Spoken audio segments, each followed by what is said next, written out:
بسم اللہ الرحمن الرحیم۔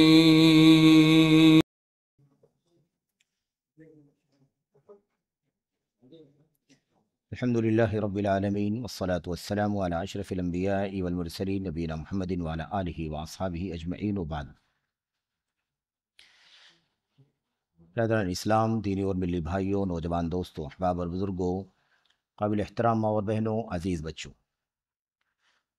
اللہ تبارک و تعالیٰ کے فضل و کرم سے، اس کی توفیق سے علماء کے حقوق سے متعلق جو درس کا سلسلہ آپ کے سامنے پچھلے ہفتوں سے تقریباً 3 ہفتے سے، آج غالباً چوتھا یا 5واں ہفتہ ہے، اس میں جس مسئلے پر گفتگو آپ کے سامنے ہو رہی ہے وہ مسئلہ ہے علماء کے حقوق۔ اور اس سلسلے میں ہم لوگوں نے کچھ باتیں مقدمے کی پڑھی ہیں، اور آج بھی انشاءاللہ تبارک و تعالیٰ کچھ باتیں مقدمے کی ہیں جسے انشاءاللہ تبارک و تعالیٰ ہمیں مکمل کرنا ہے، اور اس کے بعد مزید اگلا موضوع ہم انشاءاللہ تبارک و تعالیٰ شروع کریں گے۔ تو آج جو باتیں آپ کے سامنے کرنی ہے مقدمے کی، وہ یہ ہے، آخر میں ہم نے اس سے پہلے کے درس میں جو پڑھا ہے وہ یہ پڑھا ہے کہ علماء کے سلسلے میں لوگوں کی 2-3 رائے ہیں۔ علماء کرام کے سلسلے میں لوگوں کی 2-3 رائے ہیں، اور وہ ساری رائیں کہاں تک درست ہیں، کہاں تک غلط ہیں، انشاءاللہ تبارک و تعالیٰ اس کا ذکر آگے آ رہا ہے۔ آج جو بات کرنی ہے وہ یہ ہے کہ اس کتاب میں مصنف رحمۃ اللہ علیہ نے جو کچھ بیان کرنا چاہا ہے وہ کیا ہے، جو کچھ بیان کرنا چاہا ہے وہ کیا ہے۔ سب سے پہلے مصنف کہتے ہیں کہ میں نے یہ کتاب لکھی ہے، اور اس کتاب میں کئی ایک باتیں، کئی ایک مباحث ہم نے داخل کیا ہے، شامل کیا ہے۔ سب سے پہلے کہتے ہیں میں نے اس کتاب کا نام رکھا ہے قواعد فی التعامل مع العلماء۔ قواعد فی التعامل مع العلماء، اس کا معنی یہ ہے علماء کے ساتھ بیہیویئر، علماء کے ساتھ تعامل، کیسے ہمارا رہن سہن ہو، کیسے ہمارا معاملہ ہو علماء کے ساتھ۔ اس کے کچھ قواعد، شریعت ہمیں کون سے قاعدے بتلاتی ہے، علماء کے ساتھ ہمارا تعامل، بیہیویئر، رویہ، رہن سہن کیسا ہونا چاہیے، ہمارا معاملہ علماء کے ساتھ کیسے ہونا چاہیے، یہ کتاب کا نام ہم نے رکھا ہے۔ اور اس میں جو باتیں بیان کی ہیں، کہتے ہیں میں نے اس سلسلے میں مجموعی طور پر 2 بڑے فصل قائم کیے ہیں، یعنی کتاب کی جو تقسیم ہے 2 فصلوں پر ہے۔ پہلی فصل میں میں نے 4 باتوں پر گفتگو کی ہے، صرف کتاب کے مشمولات کو، کتاب میں جو مضمون بیان کیا گیا ہے، اگر آپ صرف اسی کو سمجھ لیں تو میں سمجھتا ہوں کہ آپ کو کتاب کے مضمون کی معلومات، کتاب کے اندر جو باتیں بیان کی گئی ہیں وہ علماء کے سلسلے میں کتنی اہم ہیں، ہمارا معاملہ ہمارے علماء کے ساتھ کیسا ہونا چاہیے، ہمارا تعامل، معاملہ، بیہیویئر، رویہ کیسا ہونا چاہیے، اسے ہمیں جاننے میں کافی مدد ملے گی۔ صرف عناوین آپ جان لیں گے، تو صرف آپ اس کے پوائنٹس جان لیں گے کہ کون کون سی باتیں کتاب میں بیان کی گئی ہیں۔ سب سے پہلے کہتے ہیں کہ میں نے اس کے اندر یہ بیان کیا ہے، پہلا جو حصہ ہے اس میں یہ بیان کیا گیا ہے کہ علماء کون ہیں، من ہم العلماء، علماء کون ہیں۔ یہ اپنے آپ میں اس پوری کتاب کا سب سے اہم مسئلہ ہے کہ ہم علماء کی پہچان کیسے کریں، علماء کی پہچان کیسے کریں گے، علماء کون ہیں، کیسے پہچانیں کہ علماء ہیں۔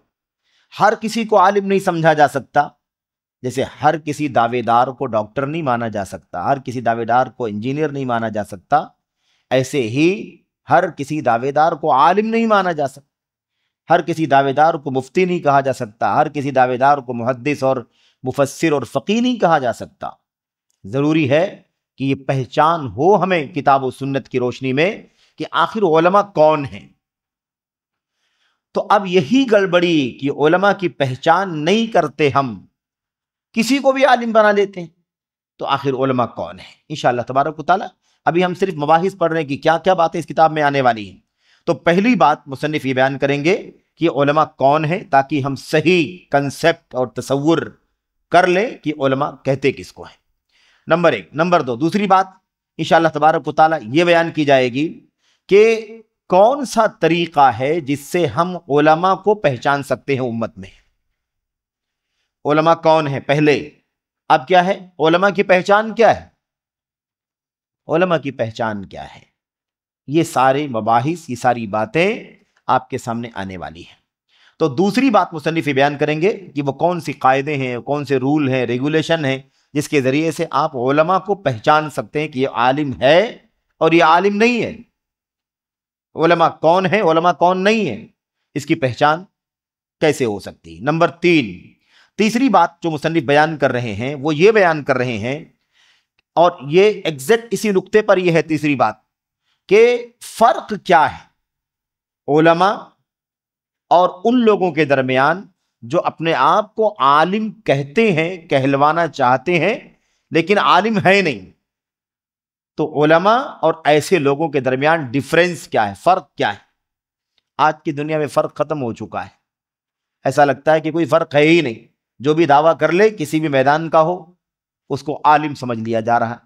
ایک آدمی دعویٰ کر لیا کہ میں دعوت کا کام کرتا ہوں، میرا جذبہ ہے، مجھے بہت شوق ہے، میں چاہتا ہوں کہ جیسے انبیاء علیہ الصلوۃ والسلام نے اللہ کے دین کو اللہ کے بندوں تک پہنچایا اسی کام پر میں بھی لگ جاؤں، میں جسم کا ڈاکٹر نہ رہوں بلکہ میں روح کا ڈاکٹر ہو جاؤں، لوگوں کے عقیدے، لوگوں کو توحید بتاؤں، شرک سے بچاؤں، کفر سے بچاؤں، ہے نا، بدعات سے بچاؤں، حلال بتلاؤں، حرام سے بچاؤں، ہے نا۔ تو میں باڈی کے ڈاکٹر سے کیا ہو جاؤں، میں روح کا ڈاکٹر بن جاؤں، سول کا ڈاکٹر بن جاؤں۔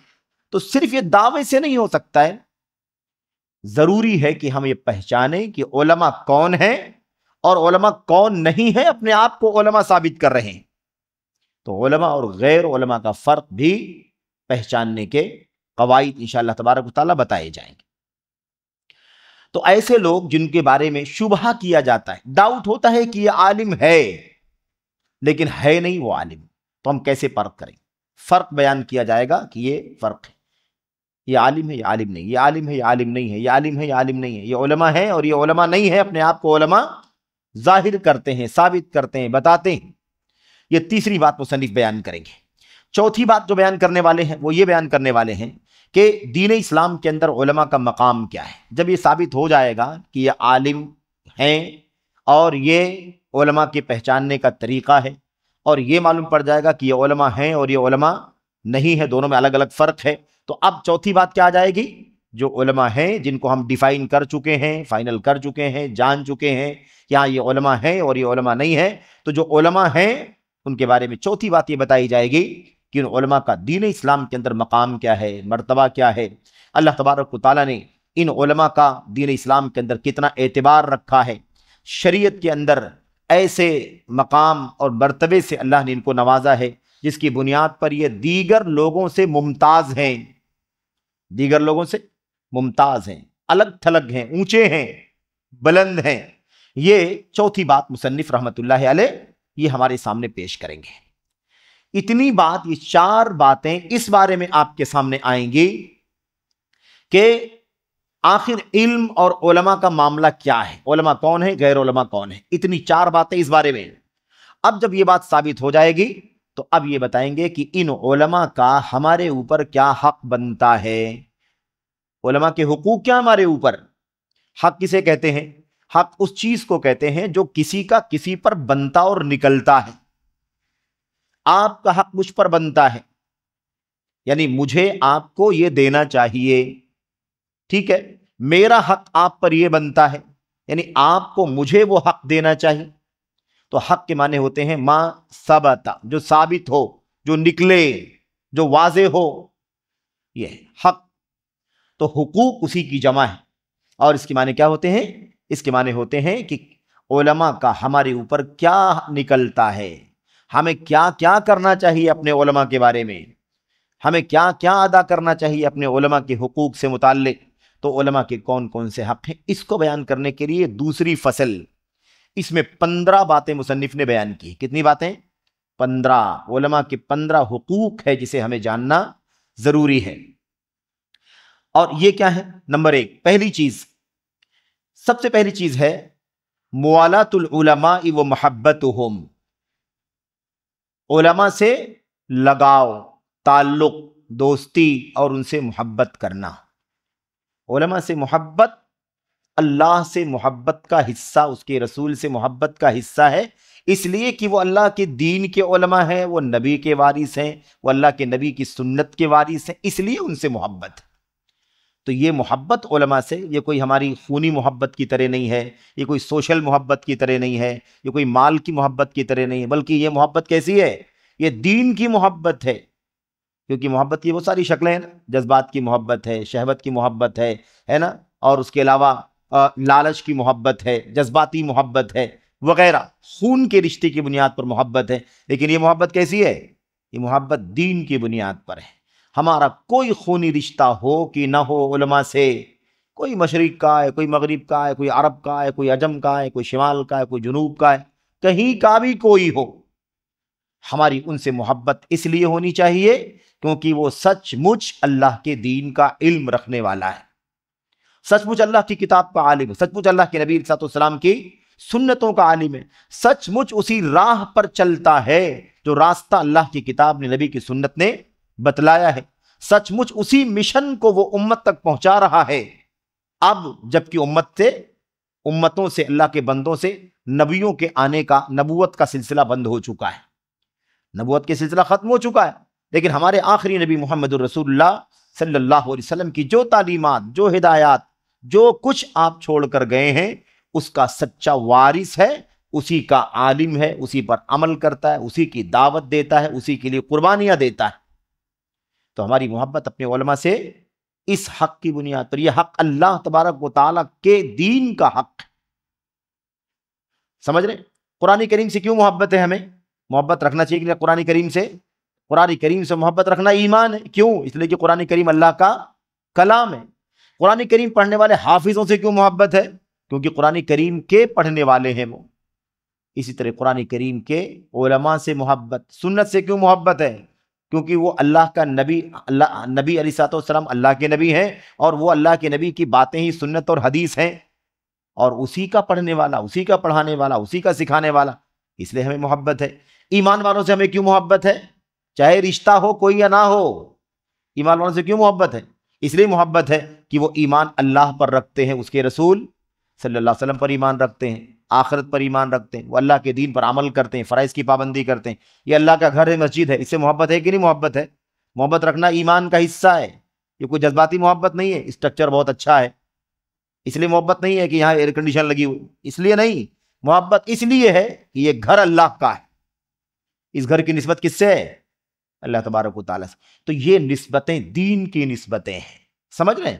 تو یہ بات اچھی طرح سے جاننے کی ضرورت ہے کہ امت کے علماء سے محبت اور ان سے موالات، دوستی، لگاؤ، تعلق، محبت، یہ پہلا حق ہے علماء کا جو ہم پر نکلتا ہے۔ یہ ایک چیپٹر ہے پورا، اس پر ڈیٹیل میں انشاءاللہ تبارک و تعالیٰ مصنف بات کریں گے۔ میں صرف تعارف کروا رہا ہوں کتاب کے مشمولات کا، اس کے مضمون کا، تاکہ ہم سمجھیں کہ اس کتاب کے مضمون کو کتنی اہمیت حاصل ہے۔ تو ایک بات تو یہ ہوگی علماء سے محبت اور ان سے لگاؤ اور تعلق، ٹھیک ہے؟ سلف کہاں کرتے تھے، ہمارے اسلاف، باتیں تو آئیں گی، مجھے شرح میں زیادہ وقت نہیں لگانا ہے، کہتے تھے کہ کن عالمن، عالم بنو، فَإِن لَمْ تَسْتَطِعْ فَكُن مُتَعَلِّمًا، عالم بنو، عالم کی جمع علماء، عالم بنو۔ اگر علم والے نہیں بن سکتے ہو تو کم سے کم علم سیکھنے والے طالب علم، اسٹوڈنٹ بن جاؤ، ہے کہ نہیں؟ یہ ہمارے اسلاف کہا کرتے تھے۔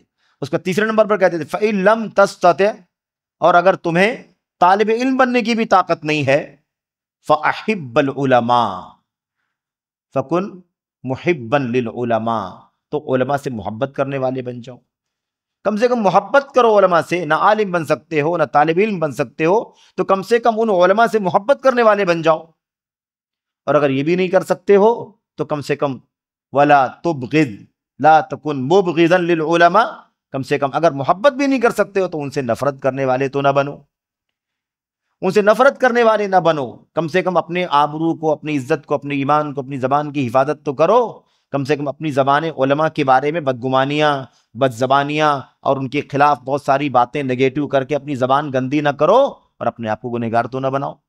تو یہ ہمارے اسلاف کہا کرتے تھے. آپ سوچئے وہ کہا کرتے تھے. اگر آج کا دور دیکھتے تو کیا کہتے؟ تو عالم بنو، نہ ممکن ہو، نئی طاقت ہو تو متعلم بنو، نئی طاقت ہو تو علماء سے محبت کرنے والے بنو، اور اگر علماء سے محبت کرنے والے بننے کی بھی طاقت نہیں ہے تو علماء سے کم نفرت کرنے والے نہ بنو. زبان بند رکھو، چپ رہو. بہرحال تو یہ بات آئے گی. نمبر 1 پہلی بات. دوسرا حق کیا ہے علماء کرام کا، جسے انشاءاللہ تبارک و تعالیٰ مصنف بیان کریں گے، وہ ہے علماء کرام کا احترام اور ان کا مقام پہچاننا. علماء کرام کا احترام، ان کا ادب. علماء کا احترام، علماء کا ادب. اب چونکہ باتیں سب آنی ہیں، میں صرف تعارف کروا رہا ہوں. آپ حیران ہو جائیں گے کہ علماء کا ادب اور علماء کا احترام ہمارے اسلاف میں کیسے ہوتا تھا. کیسے ہوتا تھا؟ نبی علیہ السلام کے صحابہ ہیں، صحابہ کرام کے اندر علماء ہیں. صحابی رسول ہر ایک کے پاس نبی کی سنتوں کا علم ہے، لیکن اس میں کوئی صحابہ میں سے بہت زیادہ علم میں اونچے مقام والے. تو اب وہ اونچے مقام کے علماء جو تھے، ان کے بالمقابل جو کم علم ہوتے تھے، ان کے بالمقابل جو چھوٹے علماء ہوتے تھے، علماء صحابہ کی بات چل رہی، وہ صحابہ اپنے بڑے علماء کا احترام کیسے کرتے تھے، آپ وہ سنیں گے، وہ جانیں گے تو حیران ہو جائیں گے. تو نبی کریم صلی اللہ علیہ وسلم کی سنتوں میں، صحابہ کرام کی سیرت میں، سلف امت کی زندگیوں میں ہم کو آپ کو اتنی ساری دلیلیں ملیں گی کہ اہل علم کا احترام ہونا چاہیے، ان کا ادب ہونا چاہیے، ان کی تقدیر ہونی چاہیے، ان کا مقام اور مرتبہ پہچاننا چاہیے. یہ دوسرا مبحث ہے جو انشاءاللہ تبارک و تعالیٰ مصنف بیان کریں گے. تیسرا کیا ہے؟ الاخذ عن العلماء والسعی الیہم. علماء کرام سے علم حاصل کرنا اور اپنی تمام تر مسائل میں ان سے جڑنا، یہ علماء کرام کا حق ہے امت کے اوپر. علماء کرام کا حق ہے امت کے اوپر کہ عوام کیا کرے، امت کے لوگ کیا کریں، علم کہاں سے حاصل کریں؟ علماء سے حاصل کریں. علم علماء سے حاصل کریں اور انہی کی طرف دوڑ کر کے جائیں. کوئی مسئلہ آ گیا عقیدے کا، کوئی مسئلہ آ گیا ایمان کا، کوئی مسئلہ آ گیا حلال و حرام کا، کوئی مسئلہ آ گیا عبادت کا، کوئی مسئلہ آ گیا تجارت کا، کوئی مسئلہ آ گیا نکاح طلاق کا، کوئی مسئلہ آ گیا کسی بھی زندگی کے کسی بھی گوشے کا، تو کس کی طرف بھاگ کے جانا ہے؟ امت کے علماء کی طرف بھاگ کر کے جانا ہے.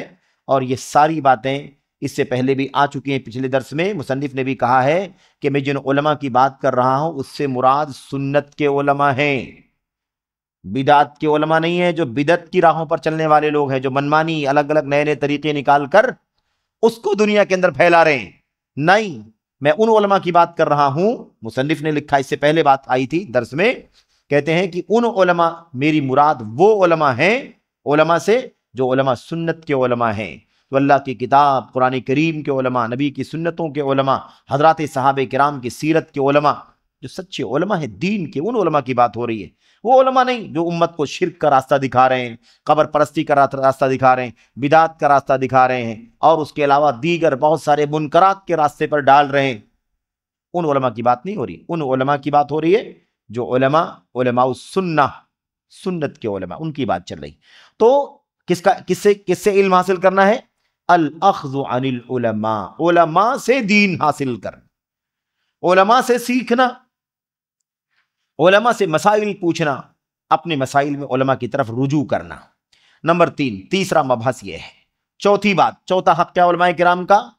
رعایت مراتب العلماء، علماء کرام کے مراتب اور ان کے درجات کی رعایت کرنا. علماء کرام کا مرتبہ چھوٹا بڑا ہو سکتا ہے کہ نہیں ہو سکتا ہے؟ ہر تمام علماء ایک درجے کے تو نہیں ہیں. ہمارے بڑے علماء ہیں، ان سے نیچے مقام کے، ان سے نیچے مقام کے، ان سے نیچے مقام کے طالب علم، ہم سمجھ رہے ہیں. تو علماء کرام کے جو مراتب اور درجات ہیں ان کی رعایت کرنا ضروری ہے. ان کی رعایت کر کے بڑے علماء کا بڑا احترام اور مقام ہونا چاہیے، ہے کہ نہیں؟ یہ نہیں کہ سب کو ایک ہی درجے میں رکھ، یہ نہیں طریقہ ہے. اللہ کے نبی علیہ الصلوۃ والسلام کی حدیثوں کے اندر، حضرات صحابہ کرام کی سیرت کے اندر، امت کے سلف تابعین وغیرہ کی زندگیوں میں اور بعد کے دور میں آج تک آپ کو اس کی مثالیں ملیں گی کہ علماء کی رعایت، ان کے مقام مرتبے کی رعایت ہونی چاہیے. سب کا درجہ سیم نہیں ہے. ظاہر سی بات ہے، یہ اللہ تبارک و تعالیٰ کا نظام ہے کہ ایک جنس میں اللہ برابر رکھتا ہے لیکن درجات میں اونچا نیچا کر دیتا ہے کہ نہیں؟ انسان سبھی انسان ہیں، لیکن کتنی کیٹیگری انسانوں کے اندر؟ انبیاء کا طبقہ ہے، رسولوں کا طبقہ ہے کہ نہیں؟ پھر اولیاء صالحین کا جو ایمان کے اور اونچے مقام پر ہے، نبوت کے نیچے ان کا مقام ہے، اور پھر اس کے بعد ان سے نیچے، پھر ان سے نیچے، کتنے سارے طبقات ہیں۔ ایسے ہی انبیاء علیہ الصلوۃ والسلام کے رسولوں کے اندر الگ الگ درجات، سارے رسولوں کا درجہ ایک نہیں ہے۔ ظاہر سی بات سب سے اونچا مقام ہمارے اور آپ کے نبی محمد رسول اللہ صلی اللہ علیہ وسلم کا ہے، تو ظاہر سی بات ہے کہ آپ کا مقام اونچا ہے تو آپ کو آپ کا اونچا مقام دینا ہے کہ نہیں دینا ہے کہ نہیں؟ 5 نبیوں کا مقام اللہ نے بیان فرمایا، نبی کریم صلی اللہ علیہ وسلم، ایسے ہی حضرت نوح علیہ الصلوۃ والسلام، ایسے حضرت ابراہیم خلیل اللہ علیہ الصلوۃ والسلام، اور حضرت موسیٰ اور عیسیٰ علیہ الصلوۃ والسلام، 5 انبیاء اولو العزم۔ فاصبر واصبر کما صبر اولو العزم من الرسل ولا تستعجل لهم، تو 5 رسولوں کو اللہ نے اولو العزم قرار دیا، اس کے بعد اور دیگر انبیاء ہیں، ہے کہ نہیں؟ ایسے ہی آپ اور بھی لوگوں میں آپ دیکھیں گے طبقات۔ صحابہ کرام کو دیکھ لو، صحابہ کرام صحابہ ہونے میں سب برابر ہیں، سب کو اللہ کے نبی کا دیدار، اللہ کے نبی کی ملاقات کی سعادت و شرف حاصل ہوا ہے، لیکن کیا سارے صحابہ کرام ایک ہی درجے میں ہیں؟ ابو بکر صدیق کا مقام سارے صحابہ کرام میں سب سے اونچا ہے، بلکہ ساری انسانیت میں نبیوں کے بعد سب سے اونچا ہے، نبیوں اور رسولوں کے بعد ساری انسانیت میں سب سے اونچا مقام ابو بکر صدیق رضی اللہ تعالیٰ عنہ کا ہے، پھر عمر کا، پھر عثمان کا وغیرہ۔ تو ایسے ہی فرق مراتب ہوتا ہے۔ تو علماء کرام سب اللہ کے دین کے علماء ہیں، سچے علماء ہیں، سنت کے علماء ہیں، علماء حق ہیں، لیکن ان کے درجات بھی درجے مراتب اونچے نیچے ہیں، تو اس کی رعایت کرنا ضروری ہے، اس کا لحاظ کرنا ضروری ہے۔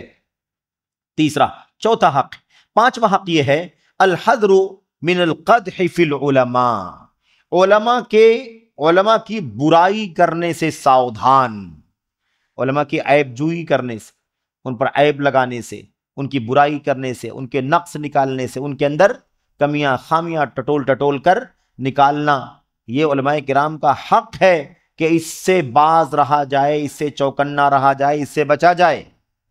الحذر، ڈرنا، بچنا، گھبرانا، چوکنا رہنا، کس سے؟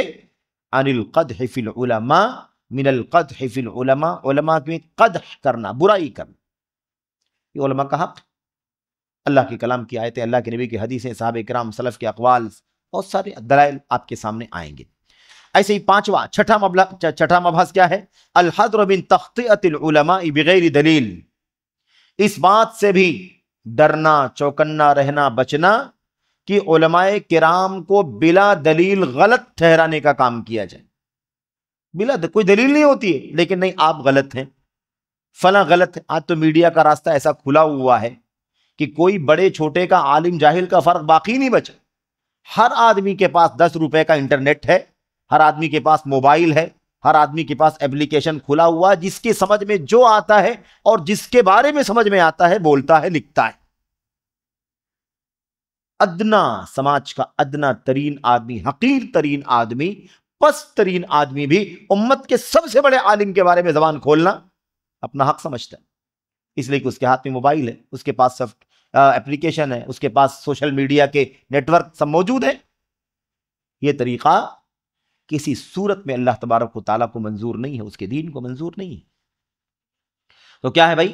الحذر من تخطئۃ العلماء بغیر دلیل، بلا دلیل علماء کرام کو غلط قرار دینا، آپ غلطی پر ہیں، حالانکہ اس بیچارے کو خود نہیں معلوم، اس کو کچھ نہیں معلوم ہے، لیکن بس اس کے پاس ہے نا وسائل ہیں سوشل میڈیا کے، تو علماء کرام کے بارے میں بد زبانیاں بھی کرتا ہے، عیب جوئی بھی کرتا ہے، برائیاں بھی کرتا ہے، غلط بھی ٹھہراتا ہے، خود فیصلہ کرتا ہے کہ یہ فلاں باتیں جو آپ نے کہی غلط ہیں، میں جو کہہ رہا ہوں وہ صحیح ہے۔ خبردار، چوکنا رہنا اس سے، علماء کو کوئی غلط ٹھہرانے کی بلا دلیل جرات نہ کرے۔ اگر دلیل بھی ہو تو ادب کے ساتھ وہ کام کرنا ہے، ادب کے ساتھ، ساری دنیا کے سامنے نہیں، چینل پر نہیں، سوشل میڈیا پر نہیں، عوامی پلیٹ فارموں سے نہیں، کیونکہ ان کا مقام، ان کا مرتبہ اس بات کا متقاضی ہے کہ ان کے ادب اور احترام کے ساتھ وہ بات پہنچائی جائے۔ یقیناً غلطی ان سے ہو سکتی ہے، وہ معصوم نہیں ہے، علماء کرام معصوم نہیں ہے، ان کا مقام مرتبہ امت میں اونچا ہے، لیکن وہ ہیں بشر، انسان، ان سے غلطی ہو سکتی ہے۔ تو غلطی ہو سکتی ہے، لیکن اس غلطی کو بھی اگر کسی کو پتہ بھی ہو، علم بھی ہو، تو ادب اور احترام کے ساتھ وہ غلطی وہاں تک پہنچائی جائے۔